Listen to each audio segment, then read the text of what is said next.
Pazia la hadithi. Abiria wa mwisho. Hadithi ya dereva bodaboda wa Dar. Saa ilikuwa 9 usiku. Mvua nyepesi ikinyesha Kariakoo. Barabara ilikuwa na mwanga wa taa chache zilizokuwa zikipepesa kama macho yanayochoka. Hassan, dereva bodaboda, alikuwa anakaribia kufunga kazi. Alipofika karibu na makaburi ya Kisutu, simu yake ikatetemeka. Hakukuwa na oda kwenye app, lakini aliona msichana amesimama pembeni ya barabara. Alikuwa amevaa nguo nyeupe, miguu mitupu, uso haukuonekana vizuri kwa sababu ya giza. "Dada, unaenda wapi?" Hassan akauliza. Msichana hakujibu mara moja. Akasema kwa sauti nyepesi kama upepo, "Nipeleke nyumbani." Hassan akameza mate. "Nyumbani wapi?"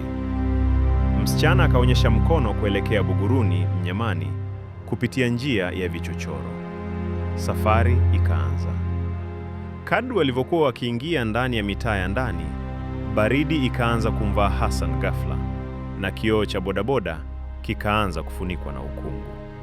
Alipogeuka kidogo kuangalia abiria wake, hakuwa na mtu nyuma. Bodaboda bado ilikuwa inaendeshwa. Hassan akasimama kwa hofu kali. Moyo ukapiga kama unataka kuchana kifua. Ndipo sauti ikasikika sikioni mwake, "Usisimame hapa." Akapiga mafuta kwa nguvu. Alipofika Buguruni, karibu na nyumba za zamani zilizoachwa, akaona msichana yule yule amesimama mbele ya bodaboda katikati ya barabara. Uso wake sasa ulikuwa wazi. Macho yake yalikuwa mashimo meusi. Shingo yake imekatika nusu. Damu haikutoka. "Ulinipita," akasema kwa sauti nzito. Bodaboda ikazima yenyewe. Asubuhi ilipofika, wakazi walimkuta Hassan ameshika helmet, amekufa kwa mshtuko. Bodaboda yake ilikuwa imeegeshwa mbele ya kaburi jipya. Kwenye jiwe la kaburi liliandikwa, "Alifariki akisubiri usafiri."